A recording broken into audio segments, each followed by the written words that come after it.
Let's get one big one out of the way. On the count of three, everybody just scream and go crazy. 1, 2, 3.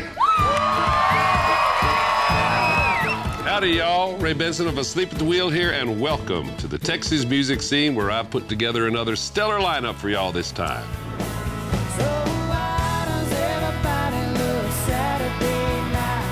Wade Bowen performed Saturday night in front of a live audience at the Texas Music Theater in San Marcos to start us off. Cheater's Game is an amazing album from Kelly Willis and Bruce Robison. We'll have a sit-down with them in our backstage pass to chat up the project. The Statesboro Revue is our Billy Bob's Texas Artist Spotlight this time around. And finally, Wylie Hubbard hops on the stage and performs Count My Blessing. And that's all right here on the Texas music scene.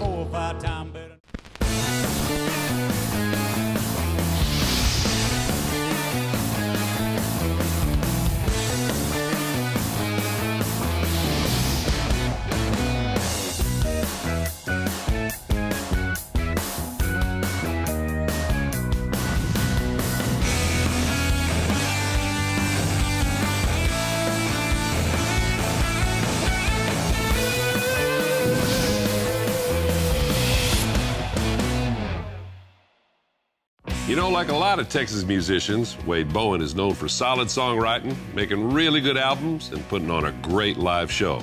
You can probably tell we're pretty big fans of his. Well, here's the man himself with the story and the performance of Saturday Night off his album, The Given.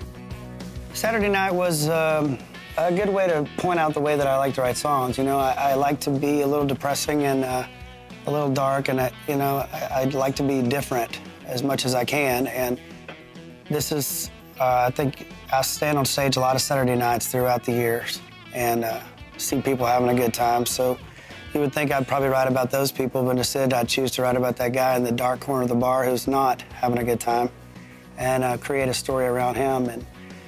And it just happens to be he's heartbroken and missing a girl. And I thought that's just obviously good country music material. And then I put an up-tempo twist to it to kind of have that Saturday night feel to it. One of the better tracks I think we've ever cut in the studio just because of the energy it has, the simplicity behind it. I love simple songs at times, and I think the fans and the crowds really love simple songs at times just to kind of feel good, bob your head a little bit, and have some fun too.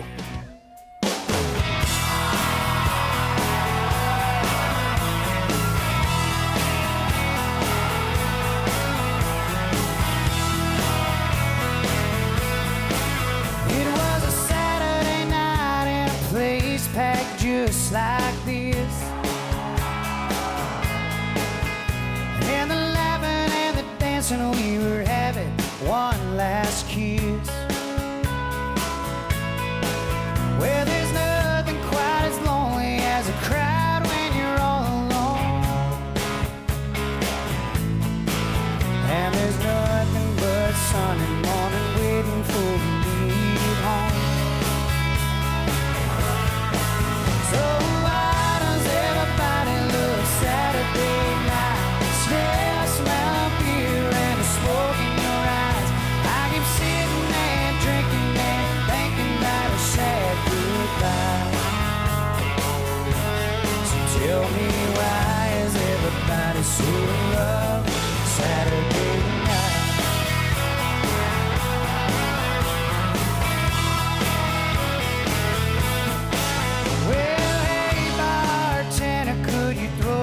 Drunk girls out, and don't you think that band's just a little too loud? Tell that couple in the corner to please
welcome back, folks.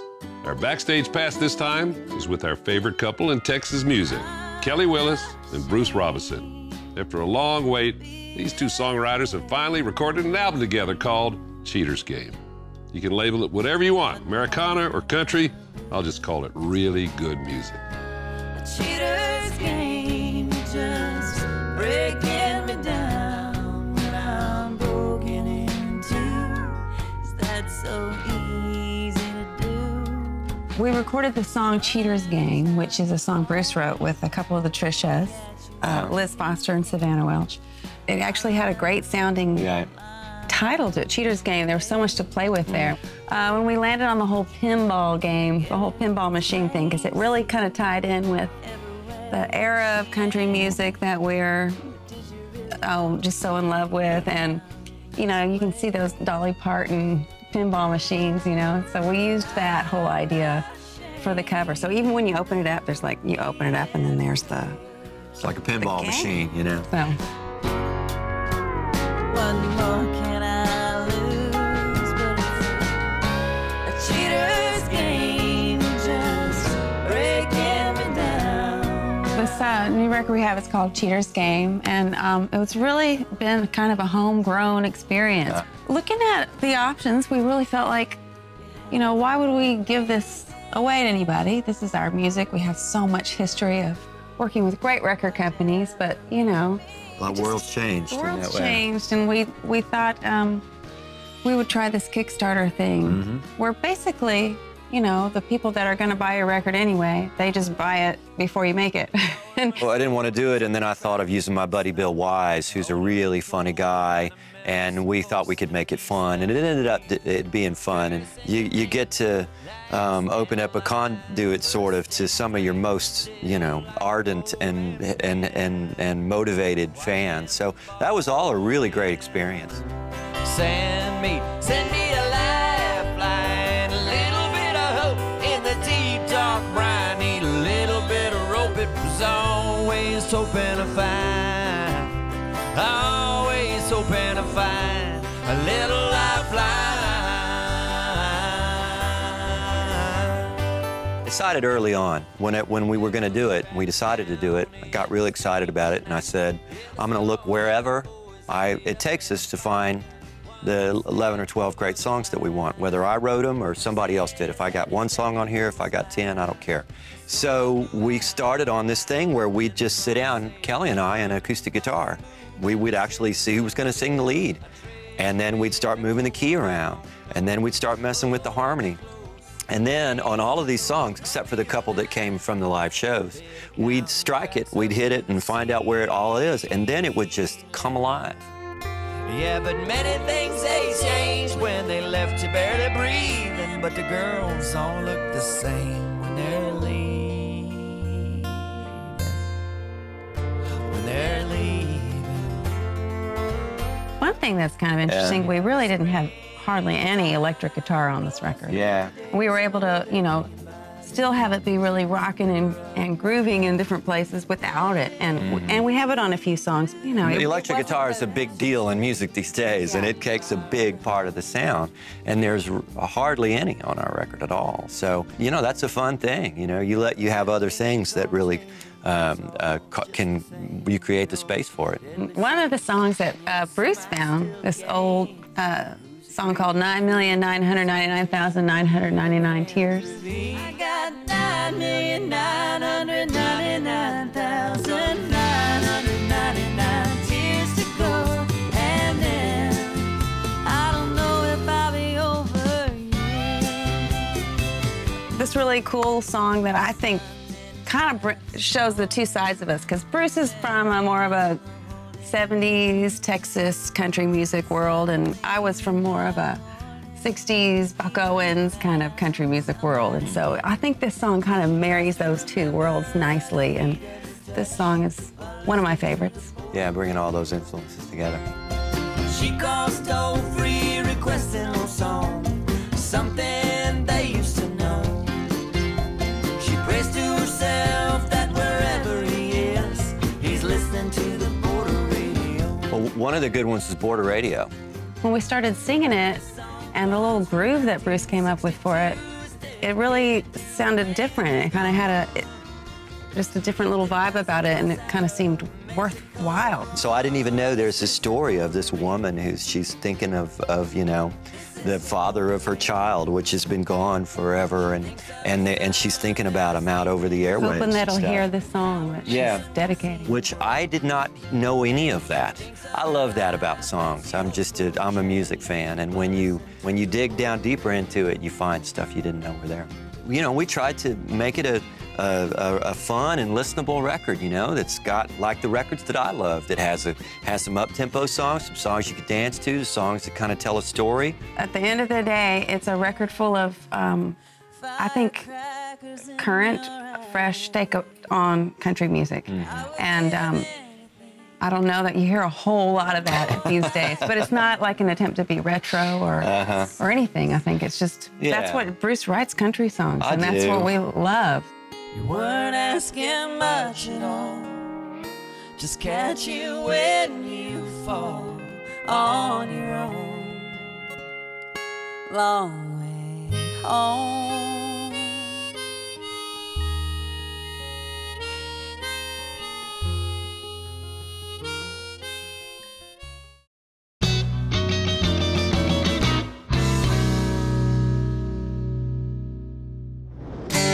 Welcome back, folks.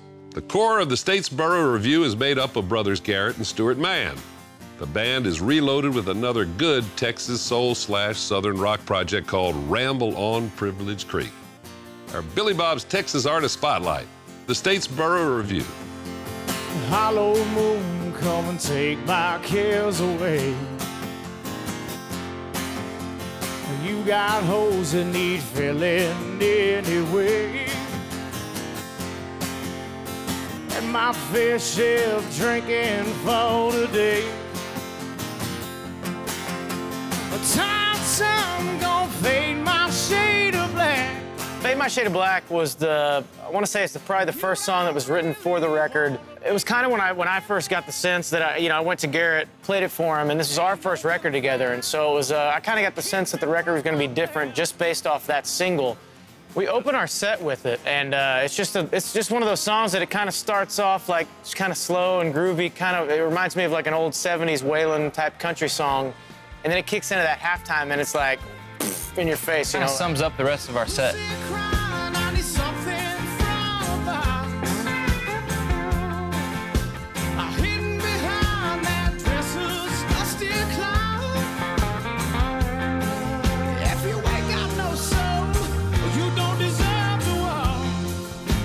So our record is finished, which is amazing. We're really excited about it. It's been, gosh, 3 years since we put out the last record. We had some label stuff come and go, and it was all for the better. So we're just excited to have a new record out, and it's different. Rolling on the river with old Tom Sawyer. Ask me nothing, I'll tell no lie. Take one look at the muddy water. Scoop some up to fill his eyes. This particular song, the idea that I had lyrically was, what if Huck Finn and Tom Sawyer were fighting over a girl? They were both trying to do whatever they could to divert the attention from the other person on, and then, get the woman's attention themselves. It's just a fun little fictional story, I think some of the best songs will come out easy and kind of quick. Like if it's real easy for you to pump out melodies and the overall feel of the song, I think in my opinion, those are the better ones. And that's the case with Huck Finn. I always thought it'd be really cool to have, be in a band with him. We both grew up playing sports, and really music wasn't the primary focus until we each got to be a certain age. Once I felt like, I thought it was a good time in what I was doing with the band and a good time for him to ask him to be a part of the band, it came naturally. We grew up a fan of the same music, we're the same blood, so it runs in our genes. At the end of the day, we're brothers, and I appreciate that, and it's always great to have him right there by my side through everything that we go through.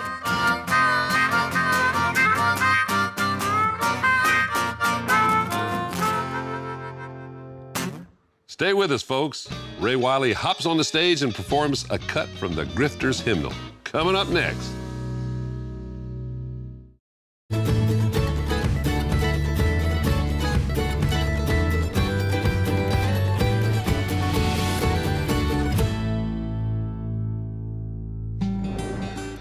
Hey, y'all. It's time to turn up the grit and groove here on the show, so we've got Wylie Hubbard and the performance of one of the highlight tracks off the Grifters hymnal, the tune called Count My Blessings.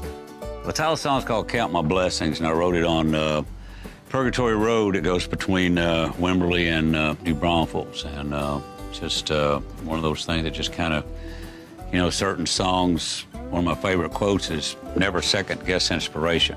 Flannery O'Connor, and I was just driving across Purgatory Road, and this crow landed on this fence post and started singing, and then, wham, the song just kind of fell out, and there it was.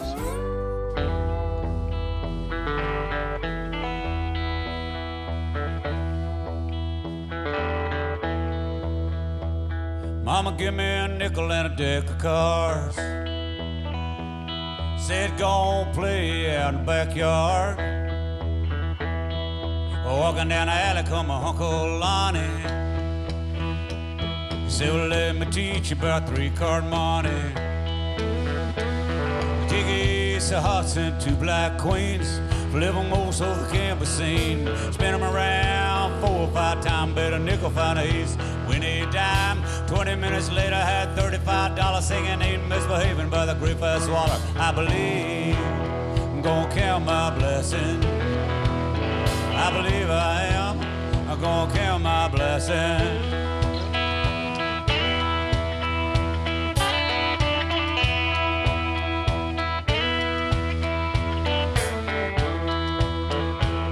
Well, I saw a black crow on a fence post, singing away like Sam Hawkins' ghost. He sang, when you say I ain't breathing no more, I nail my feathers to the old barn door. I drag my carcass off behind a shed, just make sure you're pretty sure I'm dead. Ask her, is you bored if you keep a hotel, or if I start to stink like the floors in hell.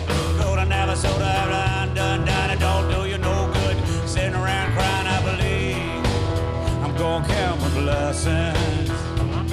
I believe I am. I'm gonna count my blessings.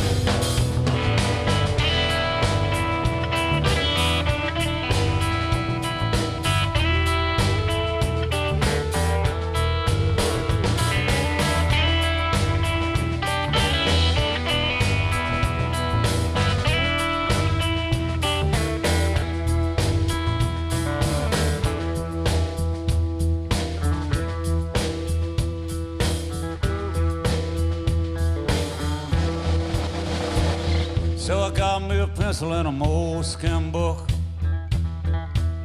When I heard Bertha Franklin shot at Kelson Cook, wrote down December 11, 1964. Ain't gonna be twisting in that way no more. Took 15 minutes for the jury to decide. Cause of death is just a fat homicide. Elizabeth Boyer wasn't called by the prosecution. This isn't ready for prostitution. I see in the motel, had a bunch of down door. Sam swallowed and his money's never accounted for. I believe I'm gonna count my blessings. I believe I'm gonna count my blessings. I believe I'm gonna count my blessings. I believe I'm gonna count my blessings.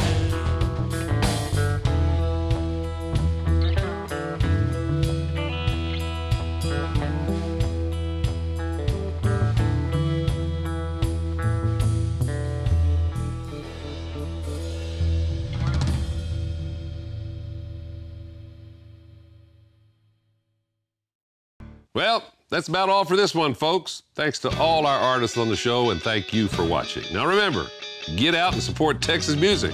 As we like to say around here, Texas is not just a state, it's a state of mind. Adios, y'all.